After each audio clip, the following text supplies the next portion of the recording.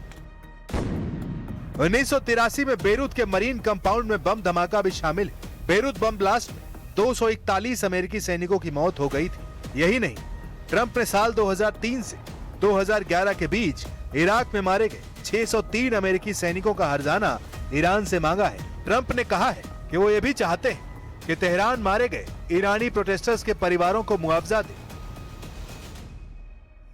They asked for reparations, you might say, or they asked for money for the damage that we've done. I said, that's a good idea. Well, we're going to ask for money for the damage they've done over a 50-year period. Whether you go SS Cole or whether you go all of the people that were so badly hurt, so badly wounded or killed, many thousands of people.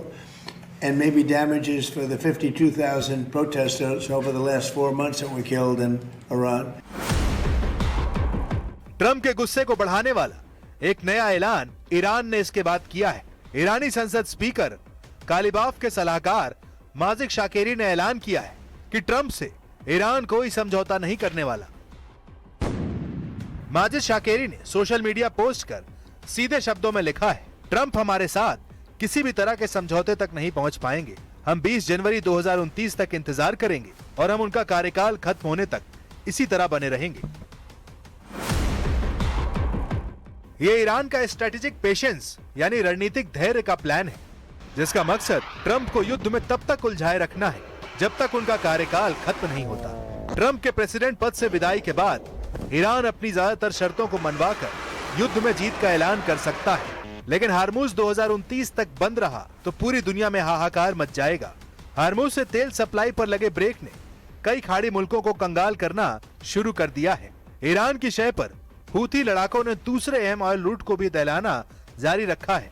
ये लाल सागर में Houthi के हमलों का latest trailer है, जहां Houthi fighters ने cargo ship के चीथड़े उड़ा दिए हैं। लाल सागर में बारूदी धमाकों से खाड़ी के 2 फ्रंट फिर से सुलगने लगे हैं।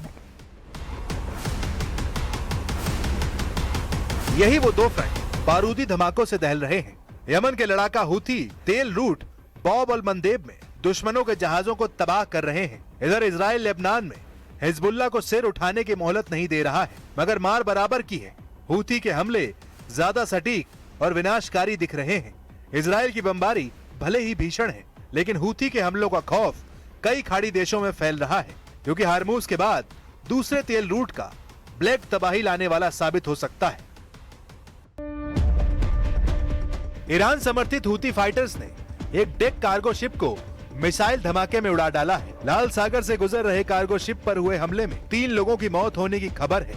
यमन मिलिट्री ने इस हमले की डिटेल रिलीज कर बताया है कि बॉब अल मंदेब से हूथी की परमिशन के बगैर गुजरना अब खतरे से खाली नहीं है। बिअौनिल्लाहि तआला व बित्तवक्कुल अलैहि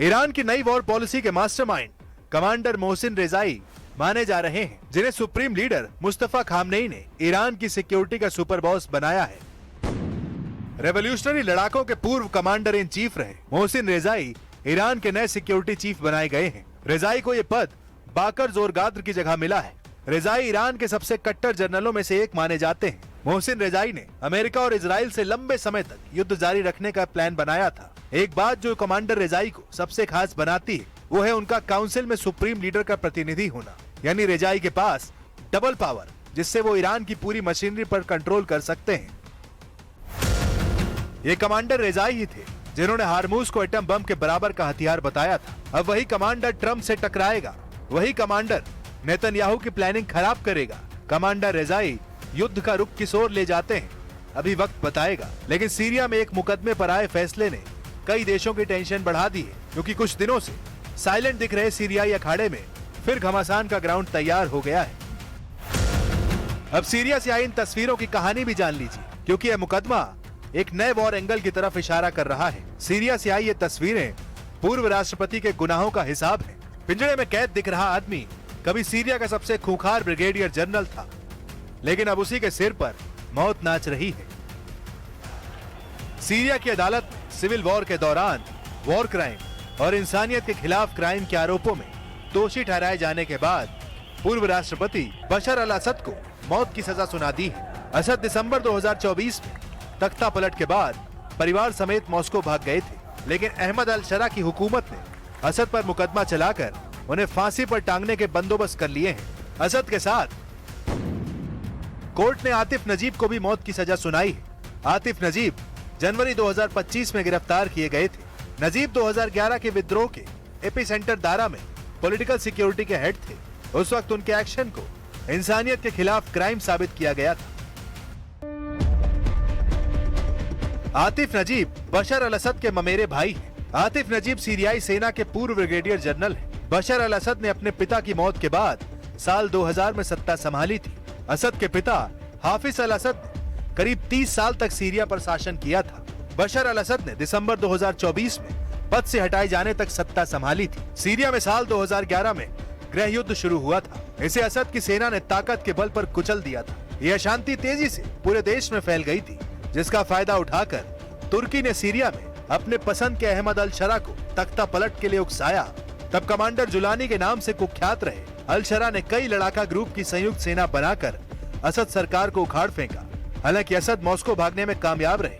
पहले भी बशर को पुतिन का सपोर्ट मिलता रहा। हालांकि अब बदले हुए हालात बशर कितने दिन तक सलामत रह पाएंगे, ये पुतिन के फैसले से तय होना है, क्योंकि हाल ही में अहमद अल शरा ने पुतिन से मुलाकात कर दोस्ती बढ़ानी शुरू कर दी है। लेकिन अल शरा की ट्रंप से नजदीकियों को पुतिन नजरअंदाज करने को तैयार नहीं। खासकर तुर्की के एर्दोआन पर पुतिन भरोसा करने वाले नहीं, क्योंकि तुर्की ने अमेरिका से F-35 डील करने के लिए पुतिन को धोखा दिया है, जिससे सीरिया फ्रंट के एक बार फिर बारूदी बैटल ग्राउंड बनने के सिग्नल मिलने लगे हैं।